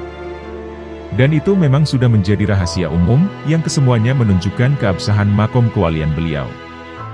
Banyak sekali riwayat dari santri, keluarga, serta masyarakat yang pernah menyaksikan karomah beliau secara langsung. Kisah ini diceritakan oleh dua orang ulama kenamaan, yaitu Kiai Haji Ahmad Bakri Gambut, atau Guru Bakri, dan Kiai Haji Hudori Martapura. Dari kisahnya, bahwa mereka berdua dengan jelas melihat Abah Guru Sekumpul melakukan prosesi ibadah haji di Mekah.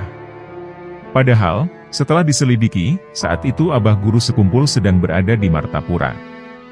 Dan mereka berdua menyakiskan keajaiban ini di waktu yang berbeda. Dikarenakan, Guru Bakri dan Kiai Hudori berangkat haji di tahun yang berbeda.